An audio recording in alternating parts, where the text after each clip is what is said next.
ওম শান্তি। আজ 30/5/2024 প্রাতমুরলি ওম শান্তি বাপদাদা মধুবন। বাবা বলছেন, মিষ্টি বাচ্চারা, তোমাদের সবার প্রথমে নিশ্চয় হতে হবে যে আমাদের যিনি পড়াচ্ছেন তিনি হলেন স্বয়ং শান্তির সাগর, সুখের সাগর আমাদের বাবা। কোনো মানুষ কাউকে সুখ শান্তি দিতে পারে না। প্রশ্ন, সব থেকে উঁচু লক্ষ্য কোনটা? সেই উঁচু লক্ষ্যে পৌঁছানোর পুরুষার্থ কি? উত্তরে বাবা খুব সুন্দর করে আমাদের সকল আত্মাদের বোঝাচ্ছেন। বাবা বলছেন, এক বাবার স্মরণ অবিচল হয়ে যাবে, বুদ্ধি আর কোনো দিকে যাবে না। এটা হলো উঁচু লক্ষ্য। এর জন্য আত্ম অভিমানী হওয়ার পুরুষার্থ করতে হবে। যখন তোমরা আত্ম অভিমানী হয়ে যাবে তো সব ভাবনা সমাপ্ত হয়ে যাবে, বুদ্ধির অস্থিরতা বন্ধ হয়ে যাবে, দেহের প্রতি একেবারে দৃষ্টি যাবে না। এটাই হলো লক্ষ্য। এর জন্য আত্ম অভিমানী ভব। ওম শান্তি। আত্মারূপী বাচ্চাদের প্রতি আত্মাদের পিতা বসে বোঝাচ্ছেন। ব্রহ্মাকে আত্মাদের পিতা বলা যাবে না। আজকের দিনকে সদ্গুরুবার বলা হয়। গুরুবার বলা ভুল হবে, সদ্গুরুবার। গুরু তো অনেক আছে, সদ্গুরু একজনই। অনেকে আছে যারা নিজেকে গুরুও বলে, সদ্গুরুও বলে। এখন তোমরা বাচ্চারা বোঝো যে গুরু আর সদ্গুরুতে তো পার্থক্য আছে। সৎ অর্থাৎ ট্রুথ, মানে সত্য। সত্য একমাত্র নিরাকার পিতাকে বলা হয়, মানুষকে নয়।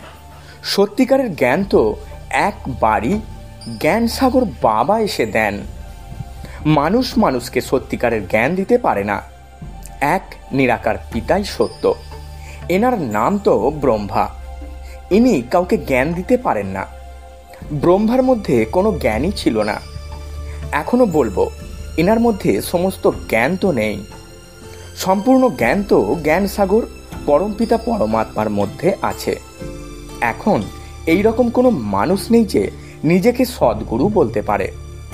সদ্গুরু অর্থাৎ সম্পূর্ণ সত্য। তোমরা যখন সত্য হয়ে যাবে তখন আবার এই শরীর থাকবে না। মানুষকে কখনো সদ্গুরু বলা যায় না। মানুষের মধ্যে তো এক পাই মানে সামান্যতম শক্তিও নেই। ইনি নিজেই বলেন, আমিও হলাম তোমাদের মতো মানুষ। এর মধ্যে শক্তির কথা উঠতে পারে না। এ তো বাবা পড়ান নাকি ব্রহ্মা? এই ব্রহ্মাও ওনার মানে শিব বাবার থেকে পড়ে আবার পড়ান। এই তোমরা যারা নিজেদের ব্রহ্মা কুমার কুমারী বলো, তারাও পরমপিতা পরমাত্মা সদ্গুরুর থেকে পাঠ নাও। তোমাদের শক্তি ওনার কাছ থেকে প্রাপ্ত হয়। শক্তি মানে এই রকম নয় যে কাউকে ঘুষি মারলে পড়ে যাবে না। এ হলো আত্মিক শক্তি, যা আত্মাদের পিতার দ্বারা প্রাপ্ত হয়। স্মরণের শক্তির দ্বারা তোমাদের শান্তি প্রাপ্তি, আর পড়াশোনার দ্বারা তোমাদের সুখ প্রাপ্তি হয়। যেরকম অন্যান্য টিচাররা তোমাদের পড়ায়, সেই রকম বাবাও পড়ান। ইনিও মানে ব্রহ্মা বাবাও পড়েন, স্টুডেন্ট হন। দেহধারী যারাই আছে তারা সকলেই হলো স্টুডেন্ট। বাবার তো দেহ নেই, তিনি হলেন নিরাকার। উনি এসে পড়ান। যেরকম অন্য স্টুডেন্ট পড়ে সেই রকম তুমিও পড়ো। এতে পরিশ্রমের ব্যাপার নেই। পড়াশোনা চলাকালীন ব্রহ্মচর্যে থাকে। ব্রহ্মচর্যে থেকে যখন পাঠ সম্পূর্ণ করে তারপর তখন বিকারের দ্বারা পতন ঘটে। মানুষ তো দেখতে মানুষের মতোই। বলে এই অমুকে হলো মানুষ, এ হলো LLB, এ হলো অমুক অফিসার। পড়াশোনার উপর টাইটেল প্রাপ্তি হয়ে যায়। দেখতে তো হলো সেই একই রকম। ওই শরীরের পড়াশোনা কি রকম তা তোমরা জানো। সাধু সন্ত ইত্যাদি যারা শাস্ত্র পড়ে আর পড়ায়, তাদের বড়াই করার কিছু নেই। ওতে কারোর শান্তি তো প্রাপ্ত হয় না। এরা নিজেরাও শান্তির জন্য ঠক্কর খেতে থাকে। জঙ্গলে যদি শান্তি থাকতো তবে আবার ফিরে আসতো কেন? মুক্তি তো কেউ পায় না। যারাই ভালো ভালো নামী গ্রামে মানে রামকৃষ্ণ পরমহংস ইত্যাদি ছিলেন, তারাও সবাই পুনর্জন্ম নিতে নিতে নিচেই এসেছে। মুক্তি, জীবন মুক্তি কেউই পায় না, তমপ্রধান হতেই হয়। দেখে তো কিছু মনেই হয় না। কাউকে জিজ্ঞাসা করো তুমি গুরুর কাছে কি পাও, বলবে শান্তি পাওয়া যায়, কিন্তু কিছুই পাওয়া যায় না, শান্তির অর্থই জানে না। বাবা বলছেন, বাচ্চারা তোমরা এখন বুঝতে পারো বাবা হলেন জ্ঞানের সাগর, আর কোনো সাধু, সন্ত, গুরু ইত্যাদি শান্তির সাগর হতে পারে না। মানুষ কাউকে সত্যিকারের শান্তি দিতে পারে না। বাচ্চারা তোমাদের সর্বপ্রথমে নিশ্চয় হতে হবে শান্তির সাগর এক বাবাই, যিনি আমাদের পড়ান। সৃষ্টিচক্র কিভাবে ঘোরে সেটাও বাবাই বুঝিয়েছেন। মানুষ মানুষকে কখনো সুখ শান্তি দিতে পারে না। ব্রহ্মা হলেন রথ, তোমাদের মতনই স্টুডেন্ট। ইনিও গৃহস্থ জীবনে ছিলেন, বাবাকে শুধুমাত্র নিজের রথ লোন হিসাবে দিয়েছেন, তাও বানপ্রস্থ অবস্থায়। তোমাদের বোঝানোর জন্য হলেন এক বাবা। সেই বাবা বলেন সকলকে নির্বিকারী হতে হবে। যারা নিজে নির্বিকারী হতে পারে না তারা অনেক ধরনের কথা বলে, গালিও দেয়। মনে করে আমাদের জন্ম জন্মান্তরের ভোজন যা বাবার উত্তরাধিকার পাওয়া গেছে সেটা ত্যাগ করায়। এখন ত্যাগ তো করান সেই অসীম জগতের পিতা। ব্রহ্মাকেও শিব বাবা ছাড়িয়েছেন। বাচ্চাদেরও বোঝানোর চেষ্টা করেন, যারা বেরোতে পারে তাদের বের করেন। বাবা বলছেন, বাচ্চারা এখন তোমাদের বুদ্ধিতে আছে যে আমাদের পড়ানোর জন্য যিনি আছেন তিনি কোনো মানুষ নন, সর্বশক্তিমান এক নিরাকার বাবাকেই বলা যায়, আর কাউকে বলা যায় না। উনি তোমাদের নলেজ দিচ্ছেন, বাবাই তোমাদের বোঝান। এই বিকার হলো তোমাদের সবচেয়ে বড় শত্রু, একে ত্যাগ করো। আবার যে ত্যাগ করতে পারে না সে কত ঝগড়া করে। মাতারাও কেউ কেউ এমন আছে যারা বিকারের জন্য ঝঞ্ঝাট করে। এখন তোমরা হলে সঙ্গম যুগের, এটাও কেউ জানে না যে এটা হলো পুরুষোত্তম সঙ্গম যুগ। বাবা কত ভালোভাবে বোঝান। অনেকেই আছে যাদের সম্পূর্ণ নিশ্চয় রয়েছে, কারোর সেমি নিশ্চয়, কেউ 100 ভাগ, কেউ বা 10 ভাগ নিশ্চিত। এখন ভগবান শ্রীমত দেন, বাচ্চারা আমাকে স্মরণ করো। এ হলো বাবার অনেক বড় ফরমান। নিশ্চয় হলে তবে না সেই আদেশ অনুযায়ী চলবে। বাবা বলেন, আমার মিষ্টি বাচ্চারা তোমরা নিজেদের আত্মা মনে করে বাবাকে স্মরণ করো, ব্রহ্মাকে স্মরণ করতে হবে না। এটা আমি বলি না, বাবা আমার দ্বারা তোমাদেরকে বলেন। যেরকম তোমরা বাচ্চারা পড়ো তেমনি ইনিও পড়েন। সকলেই স্টুডেন্ট, পড়ানোর টিচার একজনই। ওখানে সব মানুষ পড়ায়, এখানে তোমাদের ঈশ্বর পড়ান। তোমরা অর্থাৎ আত্মারা পড়ো, তোমাদের আত্মা আবার পড়ায়ও।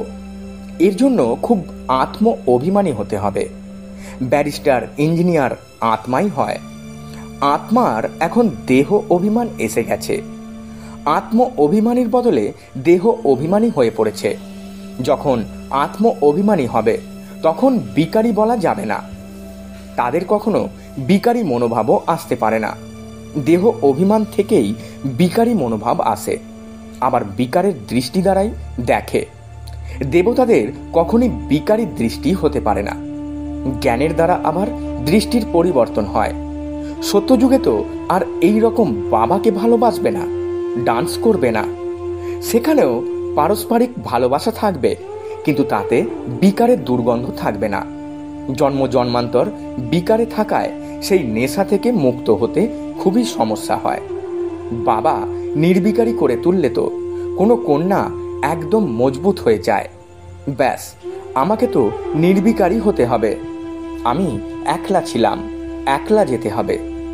কেউ ওদের সামান্য টাচ মানে স্পর্শ করলেই মোটেও ভালো লাগে না। বলে, এ আমাকে স্পর্শ করবে কেন? এর মধ্যে বিকারী দুর্গন্ধ আছে। বিকারী আমাকে যেন টাচও না করে। এই লক্ষ্যে তোমাদের পৌঁছাতে হবে।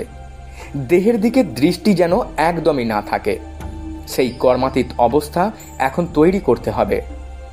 এখনো পর্যন্ত এরকম কেউ নেই যে শুধুমাত্র আত্মাকেই দেখে, এটাই লক্ষ্য থাকে। বাবা সর্বদা বলতে থাকেন, বাচ্চারা নিজেদের আত্মা মনে করো, এই শরীর হলো পুচ্ছ মানে লেজ, যার দ্বারা তোমরা ভূমিকা পালন করো। কেউ বা বলে এনার মধ্যে শক্তি আছে, কিন্তু শক্তির কোনো ব্যাপার নেই, এ হলো পড়াশোনা।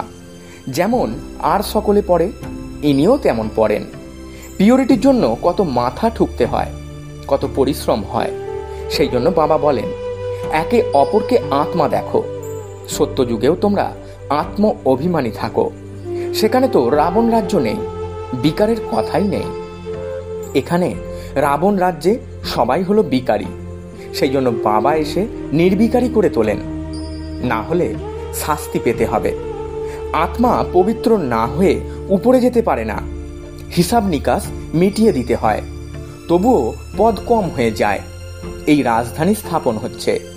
বাচ্চারা জানে যে স্বর্গে এক আদি সনাতন দেবী দেবতাদের রাজ্য ছিল। সর্বপ্রথম তো অবশ্যই এক রাজা রানী থাকবে, তারপর আবার ডিনাইস্টি হবে। প্রজা অনেক তৈরি করা হয়, এদের মধ্যে অবস্থার পার্থক্য হবে। যাদের মধ্যে সম্পূর্ণভাবে নিশ্চয় নেই, তারা সম্পূর্ণ পড়তেও পারে না, পবিত্র হতেই পারে না। অর্ধকল্পের পতীত এক জন্মে 21 জন্মের জন্য পবিত্র হবে, সে কি আর মাসির বাড়ি? কামনা ব্যাপারটাই হলো মুখ্য, ক্রোধ ইত্যাদির এত নয়। বুদ্ধি আর কোথাও গেলে অবশ্যই বাবাকে স্মরণ করে না। বাবার স্মরণ অবিচল হয়ে গেলে আর কোনো দিকে বুদ্ধি যায় না। লক্ষ্য অনেক উঁচু। পবিত্রতার কথা শুনে যেন আগুনে জ্বলে মরে। বলে, এই কথা তো কেউ কখনো বলেনি, কোনো শাস্ত্রে নেই, খুব মুশকিলের মনে করে। সে তো হলেই নিবৃত্তি মার্গের আলাদা ধর্ম। ওদের তো পুনর্জন্ম নিয়ে আবারও সন্ন্যাস ধর্মেই যেতে হবে, সেই সংস্কারই নিয়ে যায়। তোমাদের তো বাড়ি ঘর ছাড়তে হয় না, বোঝানো হয় যদি গৃহেও থাকো তবে তাদেরকেও বোঝাও। এখন হলো সঙ্গম যুগ, পবিত্রতা ব্যতীত সত্যযুগে দেবতা হতে পারবে না। সামান্যতম জ্ঞান শুনলেও সে প্রজা হতে থাকে। প্রজা তো অনেক হয়।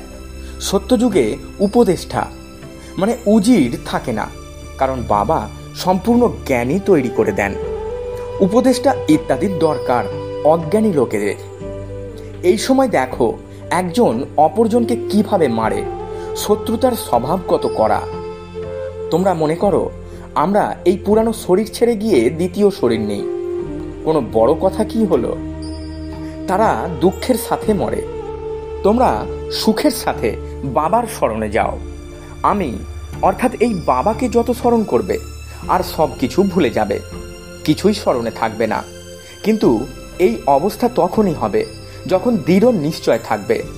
দৃঢ় নিশ্চয় না হলে স্মরণও স্থির হয় না, নামেই শুধুমাত্র বলা হয়। বিশ্বাসে দৃঢ়তা না থাকলে স্মরণ করবে কিভাবে? সবার বিশ্বাস তো একই রকম দৃঢ় নয়। মায়া নিশ্চয়ের থেকে সরিয়ে দেয়, যেমনকার তেমন হয়ে যায়। সর্বপ্রথম তো বাবার প্রতি নিশ্চয় চাই, সংশয় থাকে এই বাবার অস্তিত্ব নিয়ে। অসীম জগতের পিতাই জ্ঞান প্রদান করেন। ইনি তো বলেন, আমি সৃষ্টির রচয়িতার রচনাকে জানতাম না, আমাকে তো কেউ শুনিয়েছে। আমি 12 জন গুরু করেছিলাম, তাদের সবাইকে ছাড়তে হয়েছে। গুরু তো জ্ঞান দেননি, সদ্গুরু হঠাৎ এসে প্রবেশ করেছেন, বুঝতে পারলাম, কিন্তু জানা ছিল না যে কি হতে চলেছে। গীতাতেও আছে যে অর্জুনকে সাক্ষাৎকার করিয়েছিলেন, অর্জুনের কথাই নেই। এটা তো হলো রথ। ইনিও প্রথমে গীতা পড়তেন, বাবা এসে প্রবেশ করেছিলেন, সাক্ষাৎকার করিয়েছিলেন যে এই জ্ঞান বাবাই প্রদান করেন। তখন ওই গীতাকে ছেড়ে দিয়েছিলেন। বাবা হলেন জ্ঞানের সাগর। আমাদের সেটাই তো বলবেন, গীতা হলো আমার বাবা, সেই বাবা যাকে তুমি মাতা তুমি পিতা বলা হয়। তিনি রচনা করেন, অ্যাডপ্ট করান। এই ব্রহ্মাও তোমাদের মতো। বাবা বলেন, এনারও যখন বানপ্রস্থ অবস্থা হয় তখন আমি প্রবেশ করি। কুমারীরা তো হলোই পবিত্র, ওদের জন্য তো এটা সহজ। বিবাহের পর কত সম্বন্ধ বেড়ে যায়, সেই জন্য দেহি অভিমানী হতে পরিশ্রম করতে হয়। বাস্তবে আত্মা হলো শরীর থেকে আলাদা, কিন্তু অর্ধকল্প দেহ অভিমানী থেকেছে। বাবা এসে তোমাদের অন্তিম জন্মে দেহি অভিমানী করে তোলেন বা আত্মচেতনায় জাগৃত করেন। তাই তো কঠিন ব্যাপার মনে হয়। পুরুষার্থ করতে করতে কত অল্প মাত্রই পাস করে, অষ্টরত্ন উদ্ভাসিত হয়। আত্ম অভিমানী হতে অনেক পরিশ্রম। আচ্ছা, মিষ্টি মিষ্টি হারানিদি বাচ্চাদের প্রতি মাতা পিতা বাপদাদা স্মরণের স্নেহ সুমন আর সুপ্রভাত। আত্মাদের পিতা তার আত্মারূপী বাচ্চাদেরকে জানাচ্ছেন নমস্কার। আমরা আত্মারূপী বাচ্চারা আমাদের আত্মারূপী মাতা পিতা বাপ দাদাকে জানাই স্মরণের স্নেহ সুমন আর সুপ্রভাত এবং শত কোটি নমস্কার। ধারণার জন্য মুখ্য সার। প্রথম পয়েন্ট, জ্ঞানের দ্বারা নিজের দৃষ্টি পরিবর্তন করতে হবে। আত্ম অভিমানী হয়ে বিকারী চিন্তাভাবনাকে সমাপ্ত করতে হবে।